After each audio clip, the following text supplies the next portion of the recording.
오늘 일일 수련회에 참석해 주신 여러분들께 감사를 드립니다. 초대교회부터 교회 역사를 보게 되면은 교회는 계속해서 변화되어져 왔습니다. 복음은 변하지 않죠. 복음은 변하지 않지만은 그러나 그 시대와 상황에 맞게 교회는 변화되어져 왔습니다. 복음이 변하게 되면은 변질된 교회가 되는 것이고, 복음이 변하지 않고 교회가 바뀌면은 변화된 교회, 새로운 교회가 되어지는 것이죠. 우리는 복음은 절대 시대와 상황에 따라서 변하면 안 되는 것이죠. 복음은 지켜내야 되는 것이죠. 그러나 그 복음을 지켜내기 위해서, 또 복음을 전하기 위해서 우리는 필요하면은 얼마든지 언제든지 변할 준비가 되어집니다. 변하지 않게 되면은 복음이 묶이게 되는 것이고, 변하지 않게 되면은 하나님께서 맡겨주신 땅끝 사명이 멈춰지게 되기 때문에 그렇습니다. 처음 교회 예루살렘 교회와 안디옥 교회가 대표적인 교회입니다. 오늘 읽어드린 두 본문은, 하나는 예루살렘 교회, 최초의 교회 예루살렘 교회에 대한 내용이고요. 두 번째 본문은 안디옥 교회에 관련된 본문입니다. 예루살렘 교회에서 안디옥 교회로 변화되어져 가는 과정들을 보여주고 있습니다. 예루살렘 교회의 특징은 모이는 교회예요. 그래서 오늘 보게 되면은 모이는 것이죠. 모이는 역사가 일어나게 되는 것이죠. 그런데 안디옥 교회는 더 이상 모이는 교회가 아닙니다. 어떻게 보면은 흩어진 교회, 파송하는 교회임을 볼 수가 있습니다. 사실은 더 엄밀히 보게 되면은 예루살렘 교회도 사실은 파송하는 교회고, 안디옥 교회도 파송하는 교회예요. 왜냐하면 교회의 본질은 항상 파송하게 되어져 있어요. 땅끝 복음을 향해서. 근데 예루살렘 교회는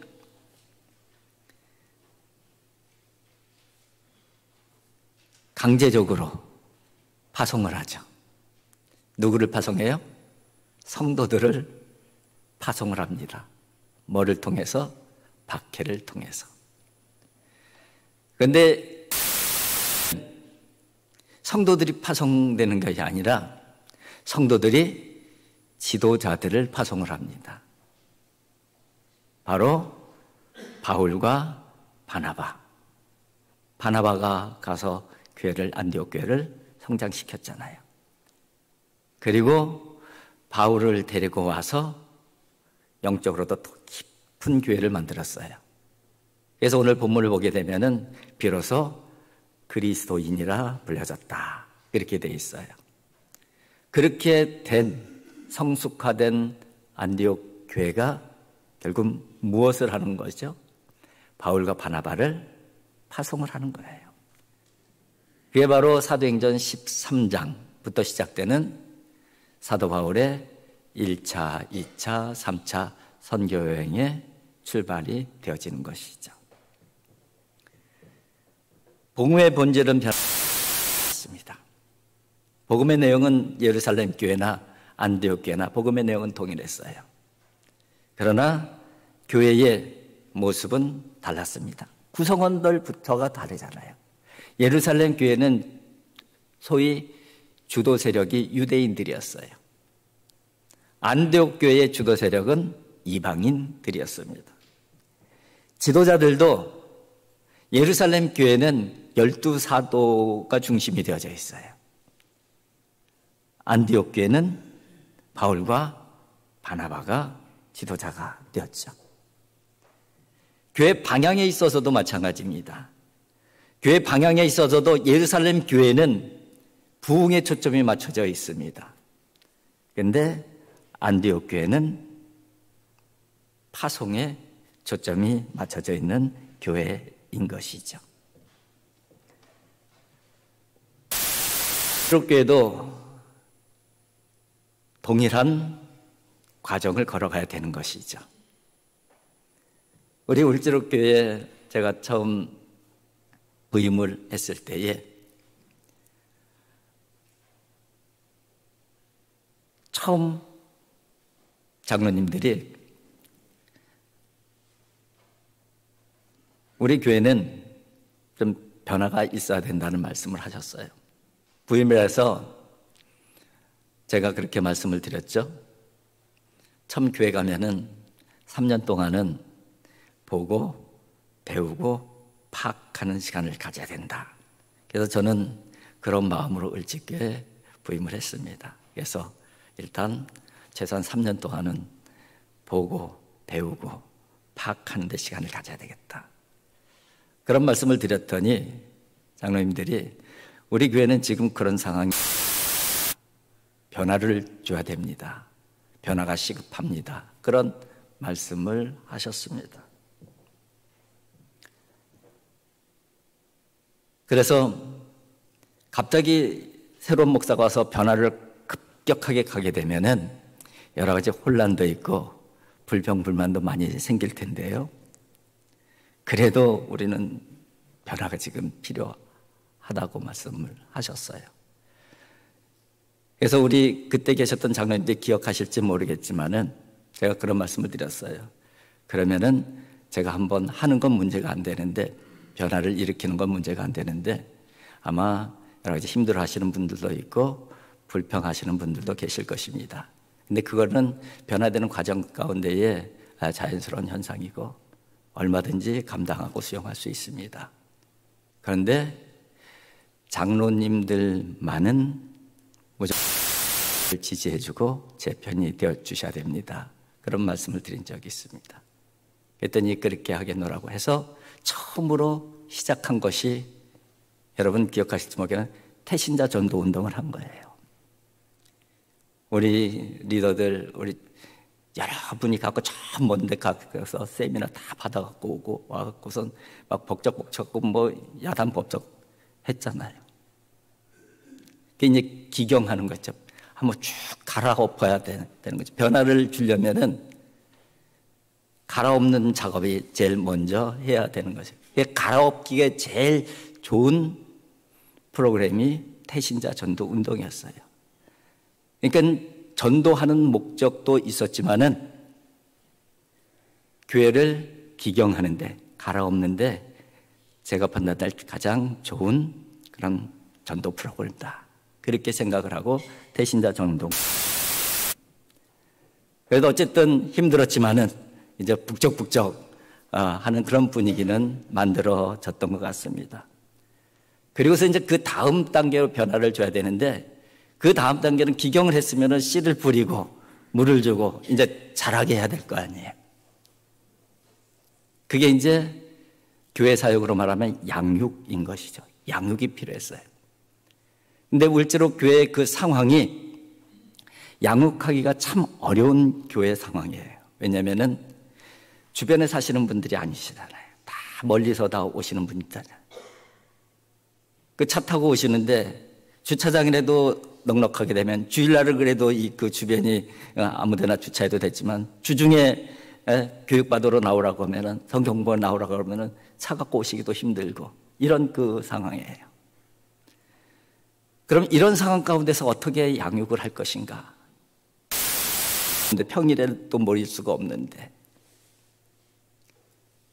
그래서 생각해낸 것이 가장 그럼 우리 교회에 적합한 양육 프로그램이 뭘까를 생각하다가 1:1 제자 양육을 시작한 거예요. 1:1 제자 양육이 모든 양육 프로그램에서 제일 좋아서 그것을 선택한 거 아니에요. 그보다 훨씬 더 좋은 양육 프로그램도 있었지만은 1:1 제자 양육을 선택한 이유는 장소와 시간에 자유로웠어요. 두 사람만 만나면 되잖아요. 두 사람이 어떤 장소에든지 두 사람만 합의하면 어떤 장소에 만나도 상관없어요. 시간도 두 사람 맞으면 어떤 시간을 선택해도 되는, 그게 1:1 제자 양육의 장점이죠. 그래서 우리 교회 같은 상황에서 함께 모여서 하기가 힘든 그런 교회에서 적용하기가 가장 적합한 양육 프로그램하고 판단해서, 그래서 1:1 제자 양육을 시작한 거예요. 그것도 온누리 교회에다 직접 그 팀에다 얘기를 해갖고선 파격적인 그 도움을 받아서 그 일을 시작을 한 거예요.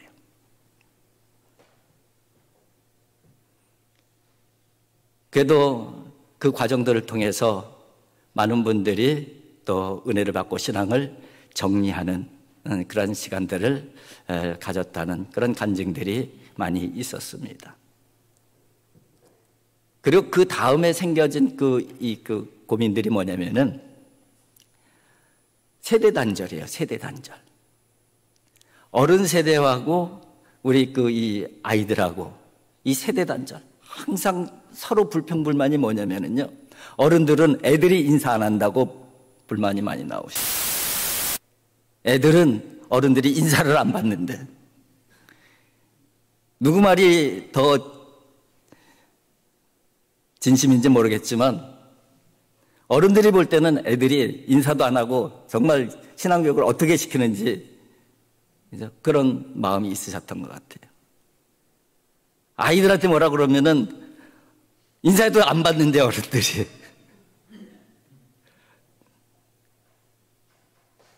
그래서 이 세대, 근데 우리 교회만의 문제는 아니었잖아요. 한국교회 전체의 문제였습니다. 심각한 문제였어서 이 문제를 어떻게 해결해야 되느냐. 해결할 수 있는 방법은 공유된 신앙 경험을 갖게 하는 수밖에 없다. 그래서 온맘 예배를 시작을 했던 거예요. 온맘 예배 시작할 때도 어르신들 얼마나 분들 많았어요. 그럼에도 불구하고 아주 그 예배 드리는 것도 같지도 않다고 그렇게 힘들어 하시는 분도 있고 그랬지만은 그게 일정 기간 동안에 계속 진행했던 것은 어쨌든 같은 공간에서 공유되는 신앙 경험이 있어야지만이 서로가 영적으로 교류가 되는 거잖아요. 그래서 그때 우리가 심지어는 뭐까지 했어요? 비전 트립을, 청년들이나 하는 비전 트립을 전교인 비전 트립을 했잖아요. 필리핀으로. 그래서 아이들, 중고등학생들, 청년들, 우리 어른들까지 함께 비전 트립 갔다 왔잖아요. 근데 가기 전에는 여러 가지 이 반론들이 있었어요. 그게 되겠느냐? 몇 명이나 가겠느냐? 가고선 그 세대 차이 나서 그게 되겠. 물론 옳은 염려입니다. 그런 염려는 바른 염려예요. 근데 결국은 했는데 나서 결과는 다 은혜로, 간증으로 고백을 했었잖아요. 그렇게 또 한 변화를 우리가 지내왔습니다. 그리고서 다가온 게 뭐예요? 그리고 다가온 게 코로나잖아요. 코로나. 4년 전에 코로나. 이 코로나로 예배 드리지 못하는 그런 상황이 발생하니까 교인들이 서로 만나질 못하고 이런 상황 가운데 우리가 어떻게 해야 되느냐. 영상으로만 예배 드리고 의뢰 갖고서 우리가 신앙생활 제대로 할 수 있겠느냐. 성도의 교제가 제대로 이루어지지 못하고 있잖아요. 그래서 그 부분을 해결하기 위해서 비대면 소그룹 큐톡을 그래서 시작한 거예요. 이 큐톡을 준비하는데 우리 교육자들이 있어요.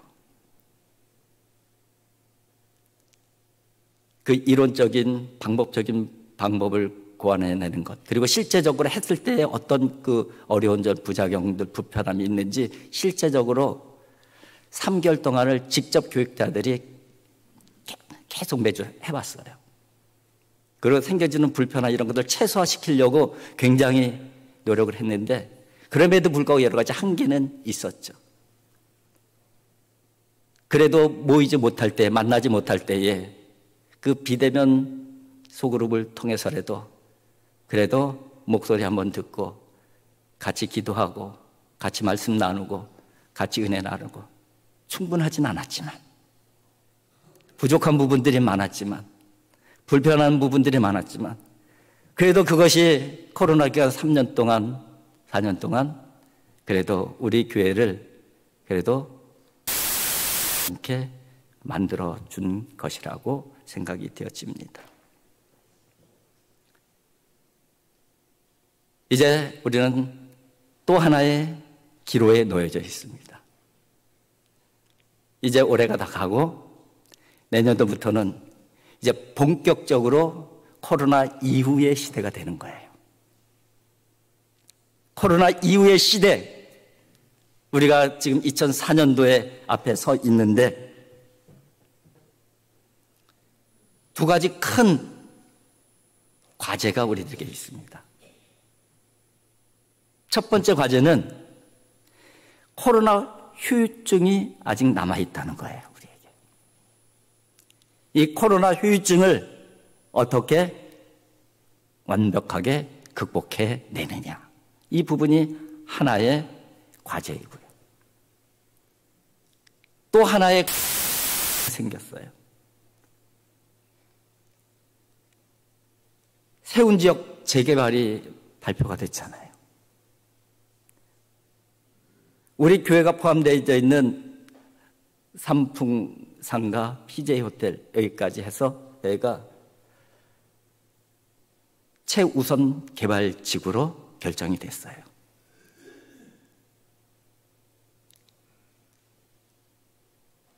지금 언론에 발표되기는 이 삼풍상가하고 PJ호텔은 2026년이면 다 헐게 돼 있어요. 공원화가 되게 돼 있어요. 그리고 그 연결되어 있는 이 지역이 최우선 개발 지역으로 개발이 되어져 있습니다. 근데 그것이 빠르면은 6, 7년, 9년, 10년 그 이상이 될 수도 있어요. 그러면 예를 들어 빠르게 2, 3년 후에 여기가 헐어진다. 3, 4년 후에 이곳이 헐어진다. 그럼 예배 장소가 바뀌어져야 되잖아요. 여기가 완성될 때까지 4년, 5년 어디 가서 예배를 드려야 되잖아요. 공간에 대한 어려움이 생기게 되어져 있어요. 이게 또 우리가 해결해야 될 과제예요. 물론 이것은 하나님께서 주신 놀라운 기회를 잡기 위한 과정에 불과해요. 근데 이 지역이 완전히 계획대로 7, 8년, 90년 후에 완전히 내가 원래 계획대로 되어지게 되면은 을지로 교회가 가장 핫한 교회가 될 가능성이 상당히 높습니다. 가장 좋은 지역이 되길래 이 지역이. 생태, 공원, 문화 이런 것들이 인프라가 굉장히 많이 들어오고요.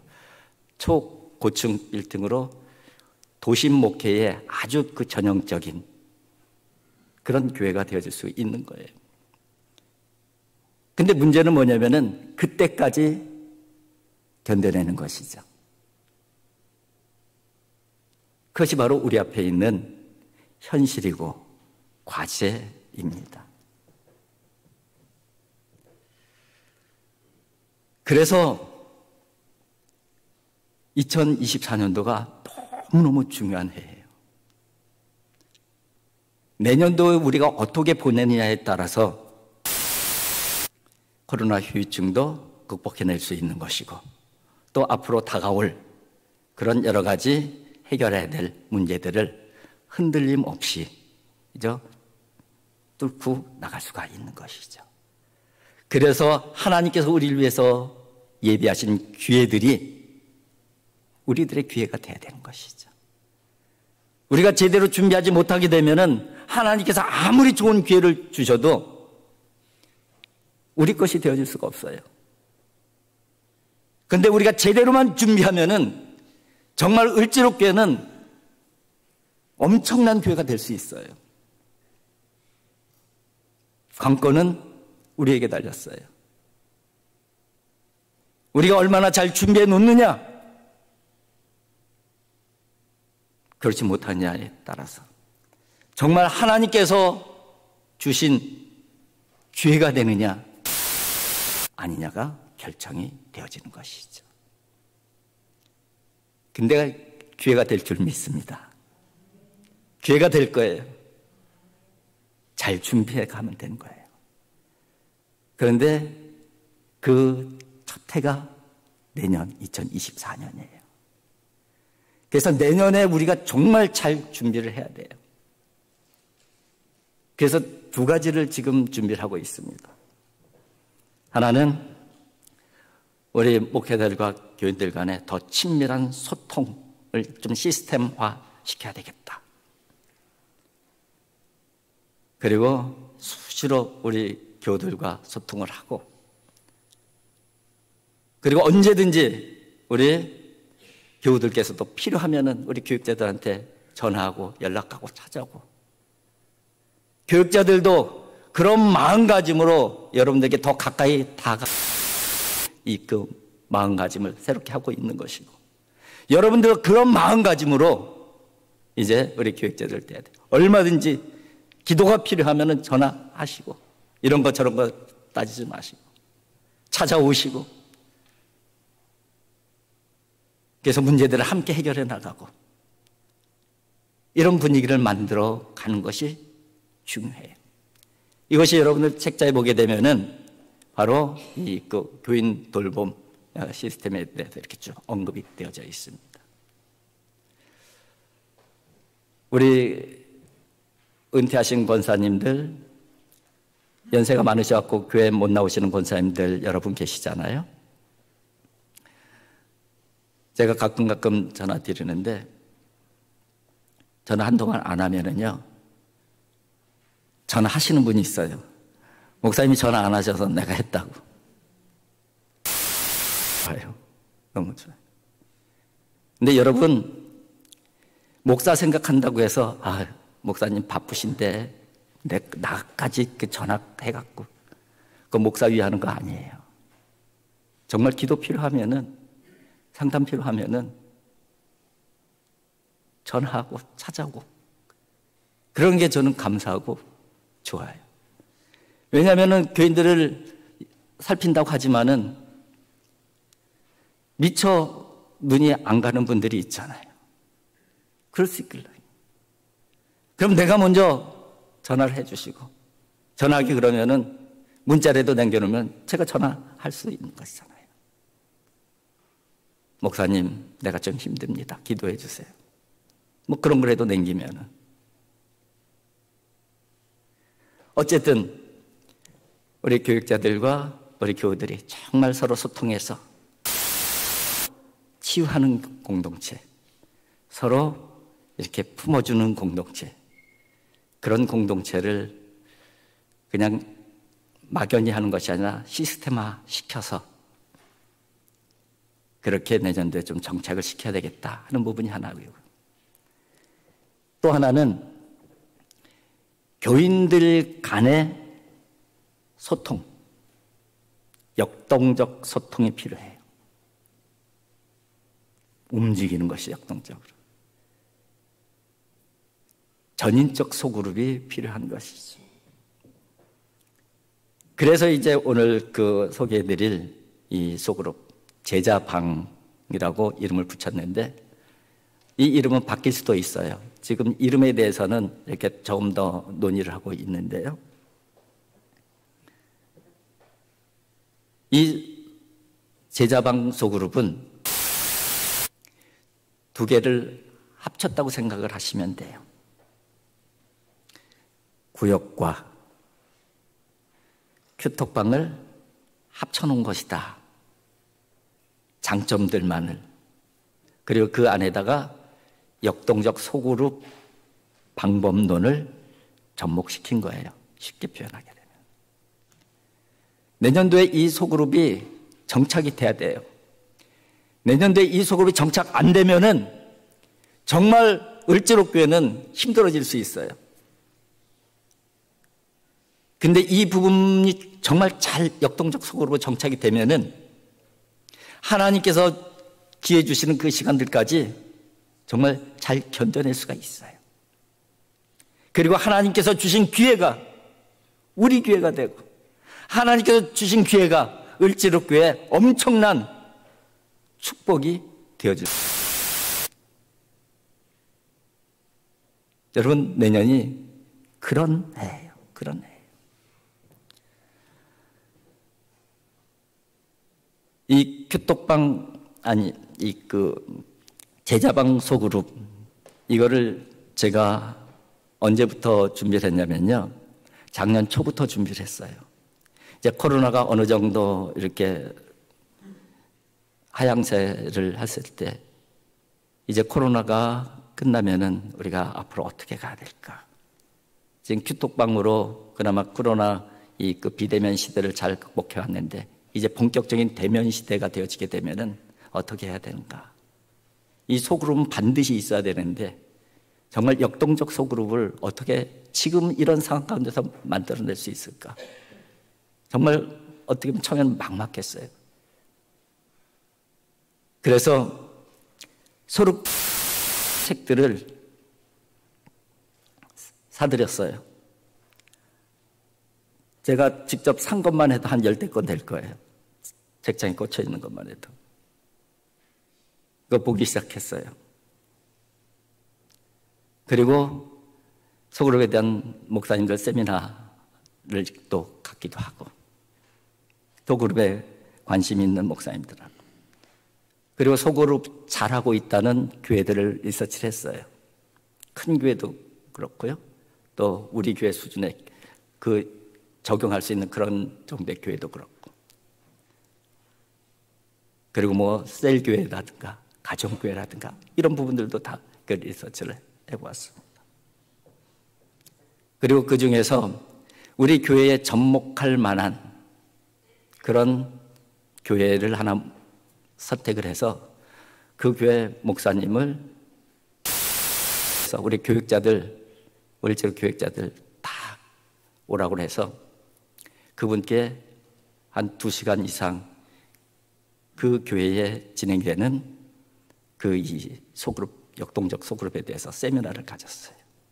그때 정말 많이 배웠습니다. 우리 교육자들도 굉장히 공감을 많이 했었고요. 그리고서 이제 그 교회관을 만드는 거예요. 그리고 그 안을 우리 정책당회 때 장로님들께 내놨어요. 그리고 장로님들의 의견들이 있을 거 아니에요. 장로님들이 봤을 때 이건 이렇게 했으면 좋겠다, 이렇게 했으면 좋겠다. 의견들, 장로님들의 의견을 다 수렴해서 다시금 이렇게 만들었습니다. 그게 바로 제자방이라는 이름으로 여러분들에게 나눠드린 내용입니다. 이 부분은 요약본이에요. 요약본. 요약해서 여러분들이 꼭 필요한 부분들만 볼 수 있도록 요약본으로 그렇게 나눠드렸습니다. 처음에는 이 부분들을 어떻게 정말 우리 교회에 접목을 시킬까? 왜냐하면 기존에 우리 구역이 있잖아요. 그리고 큐톡방도 있잖아요. 그럼 그거는 어떻게 하고 또 새로운 그 소그룹을 또 만드는가? 이런 그 고민도 있었고요. 어쨌든 그것을 잘 통합을 해서 이렇게 만들었습니다. 한번 이 부분들을 한번 펴서 한번 봐서 이 부분을 조금 개념 설명이라도 좀 해드리려고 합니다. 두 번째 보면 개념 이렇게 돼 있죠. 큐톡방과 구역 장점, 역동적 소그룹 제자방. 큐톡방과 구역이 통합된 것이죠. 또 전인적 소그룹, 그렇게 또 이해를 하셔도 됩니다. 그런데 이 실행 요점에 대해서 몇 가지 언급을 드리면은요, 원칙은 매주 대면, 매주 대면 예배. 우리 구역 예배 드리듯이, 옛날에 구역 예배 드리듯이 매주 모이는 거예요. 시간과 장소는 그 소그룹 자체 내에서 결정을 하는 것이죠. 부득이한 경우에는 격주로 모일 수도 있고, 또 필요에 따라서는 우리가 카톡방에 익숙해져 있으니까 또 매번 직접 모이기 힘들면은 카톡방 형식으로도 또 병행해 갈 수도 있습니다. 원칙은 대면으로 매주 모이는 것, 구역예배처럼. 그게 이제 대원칙입니다. 그리고 그럼 우리 자체적으로 소그룹이 그냥 알아서 시간, 장소 해갖고 모이십시오. 이렇게 되면 또 잘 안 될 경우도 있잖아요. 그래서 최소한 한 달에 한 번은 의무적으로 다 모일 수밖에 없도록 매월 마지막 주는 차장 예배 대신에 바로 이 제자방 모임을 딱 방방에서 진행을 하려고 합니다. 그러니까 한 달에 한 번씩은 무조건 나와서 같이 대면으로 이 소그룹 모임을 갖게 하는 것이죠.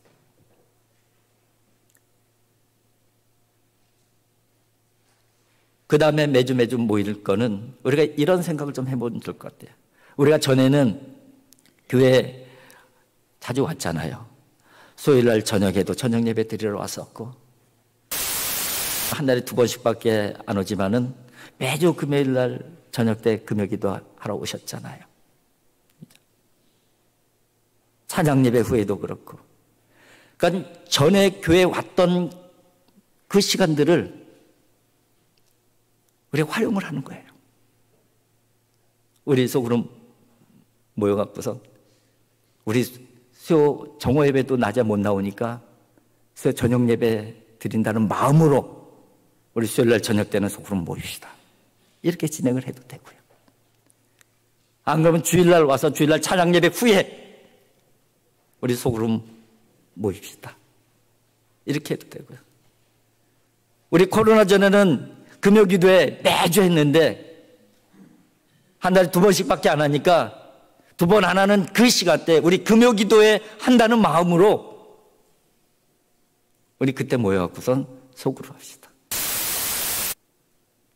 이런 마음으로 여러분들이 적극적으로 참여해 주시면은 바로 이 소그룹의 시간에 대한 부분들은 얼마든지 해결이 되어질 수 있다. 그런 생각이 돼요. 두 번째, 우리가 여기서 복잡하지 않다 이렇게 되어 있는데, 우리가 지금 구역이 있잖아요. 그리고 큐톡방을 했잖아요. 그렇기 때문에 이게 전혀 복잡하지가 않아요. 그 시스템으로 가기 때문에 그래요. 그러나 그 내용면에 있어서는 역동적으로 움직일 수 있도록, 역동적 소그룹이 될 수 있도록 그 내용을 보강한 그런 그 구조이기 때문에 그렇습니다. 그리고 여기서 아주 중요한 부분은 뭐냐면요, 구역이나 큐톡방은 리더의 책임이 컸어요. 리더가 끌고 가는 형식이었어요. 그런데 이 제자방 소그룹은 리더 혼자서 끌고 가는 체제가 아니에요. 공동 리더 시스템이에요. 물론 그걸 책임지는 리더는 있습니다. 방장이라든가 나눔장이라든가. 그러나 그 외에 오늘 그 뒤에 그 표를 보시면 그 나와 있겠지만은 거의 축하장, 찬양장, 기도장, 전도장, 이 부분들을 서로 사역을 나누어서 공동으로 이 그 운영을 해 나가는 것이에요.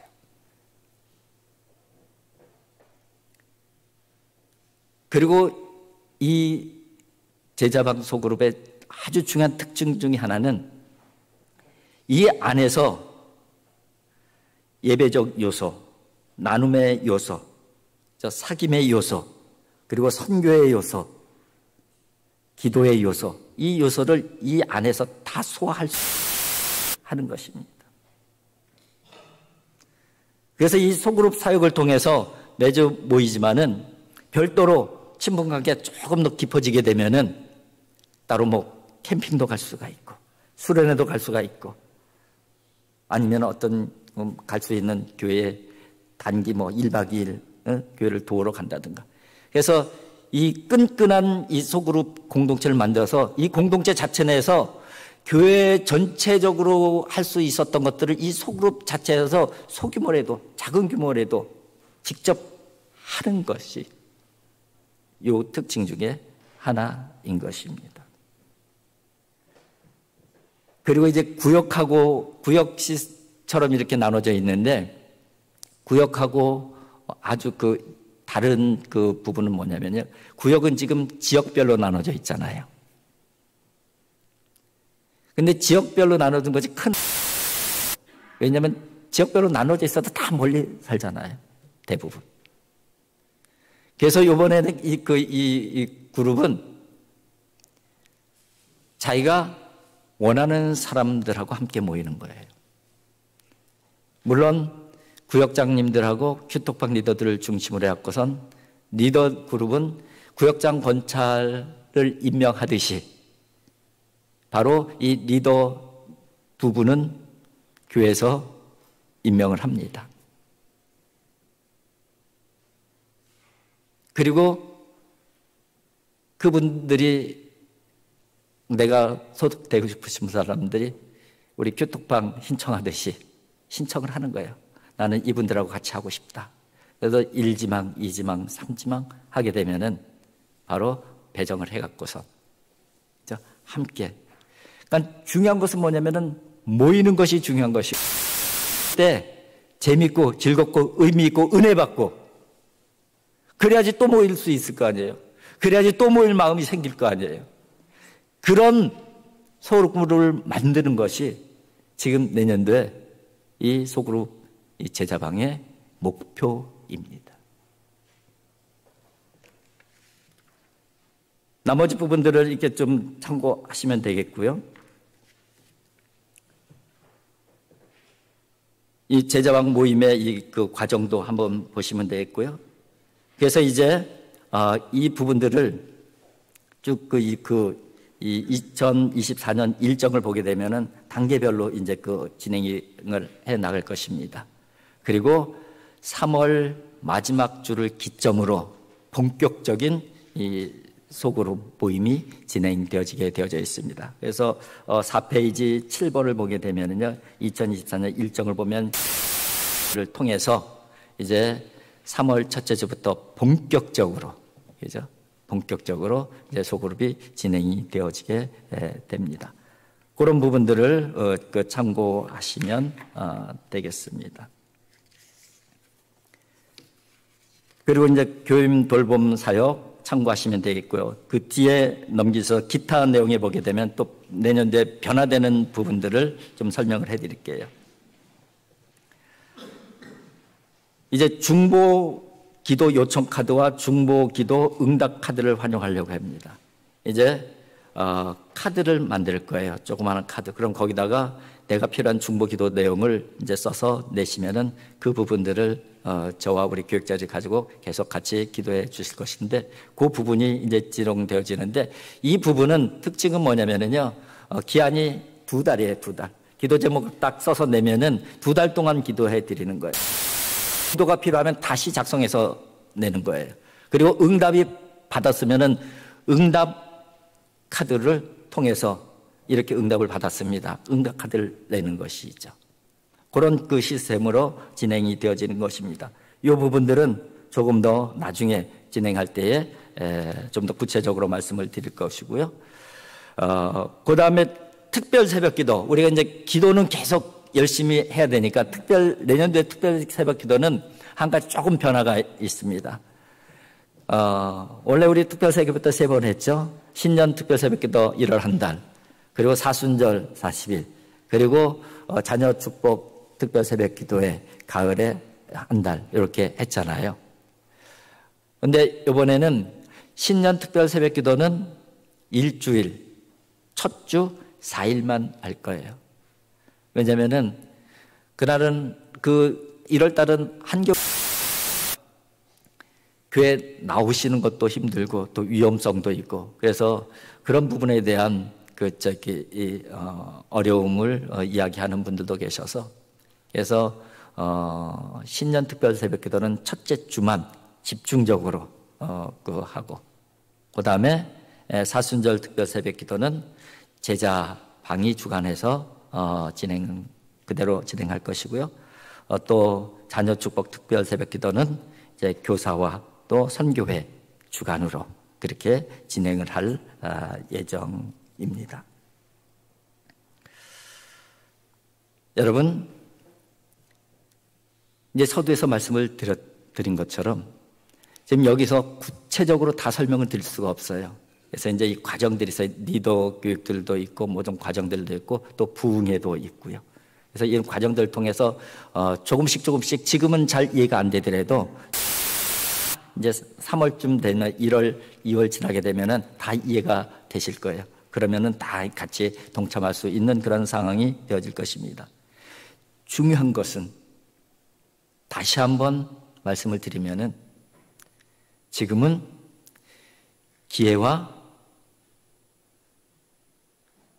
위기가 동시에 우리 앞에 있다는 거예요.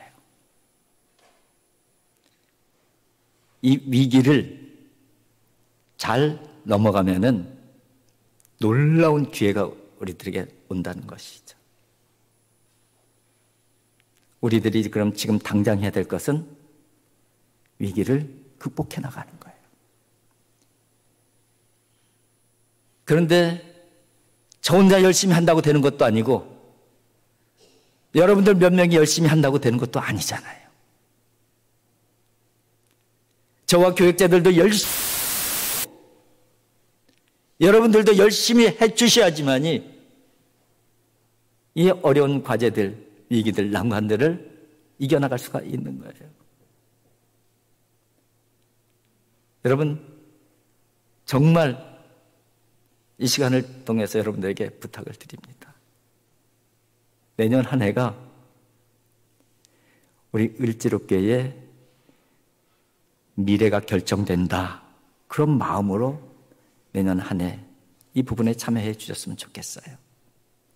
우리가 내년 한 해 정말 잘 이게 세팅이 되어지게 되면은 여러 가지 다가오는 어려움들, 위기들 충분히 견뎌낼 수 있을 거예요. 이겨낼 수 있을 거예요. 극복해낼 수 있을 거예요. 그 다음은 어떻게 되는 거예요? 그 다음은 정말 놀라운 역사가 기다리고 있어요. 제가 이렇게 생각을 해봤어요. 제가 을지로교회 부임을 한 지가 지금 이제 14년 됐더라고요, 벌써. 그래서 생각해 보니까 와서 10년 차쯤 되니까 코로나가 왔어요. 그리고 코로나 이제 올해까지 4년 차쯤 지나니까 이제 생각해 보니까 제가 끝까지 은퇴할 때까지 여기서 열심히 하더라도 10년도 안 남았어요. 9년밖에 남지 않았어요. 하나님 앞에 기도를 했습니다. 하나님, 제가 이제 어떻게 보면은 코로나를 기점으로 해서 그 앞에 10년은 제 목회 전반기였었고 코로나를 기점으로 해서 앞으로 9년은 목회 후반기가 될 텐데 하나님, 이 목회 후반기가 뭐를 어떻게 해야 됩니까? 이 후반기 동안에 하나님께서 정말 기회를 주실 때에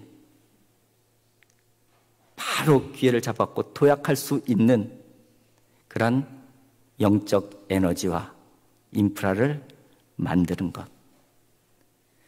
그것이 제가 남은 앞으로의 9년의 을지로교회 사명이다. 그런 마음을 주셨어요. 앞으로 그런 마음으로 내가 열심히 목회를 하겠습니다. 여러분들도 지금까지도 열심히 도와주신 것 감사드리고 또 그런 마음으로 함께 우리 목사님하고 함께 극복해 나가자. 그리고 하나님께서 준비하신 그 놀라운 기회들이 우리 기회가 되어서 정말 우리 을지로 교회가 한국에 유명해지는, 을지로 교회 정말 대단하다, 을지로 교회가 진짜 교회다, 이런 소리 들을 수 있는 교회가 되었으면 좋겠습니다. 사실은 시간적으로 보면 저는 그 혜택을 못 누릴 수도 있어요. 그 혜택을 누리는 분들은 여러분들이에요. 그 혜택 누릴 때 되면 저는 은퇴해야 되거든요. 그러니까 사실은 여러분들을 위해서 열심히 하셔야 돼요. 저도 그를 위해서 열심히 하겠습니다. 기도하겠습니다. 사랑의 아버지 하나님, 감사합니다. 아버지 하나님, 을지로교회를 지금까지 지켜주시고 인도해 주신 것 감사를 드립니다. 아버지 하나님, 코로나 이후에 저희들에게 큰 두 가지 과제가 생겼습니다. 코로나 완벽하게 극복하는 하나의 과제이고, 또 하나는 이 지역에 재개발되면서 다가오는 여러 가지 어려움들입니다. 하나님, 우리 모두 한마음 한뜻, 마음과 뜻을 모아서 잘 이겨내게 해주시고 극복해내게 하여 주시옵소서. 그래서 하나님께서 을지로교회를 위해서 준비하신 하나님의 기회가 반드시 우리의 기회가 되어질 수 있도록 하나님 도와주시고 인도하여 주시옵소서. 2024년도 한 해가 정말 중요한 한 해입니다. 하나님, 정말 저희들이 헌신하고 기도하는 마음으로 잘 정착시킬 수 있도록 도와주셔서 새롭게 도약하는 을지로교회 되어질 수 있도록 하나님 도와주시고 인도하여 주시옵소서. 예수님의 거룩하신 이름으로 기도하옵나이다. 아멘.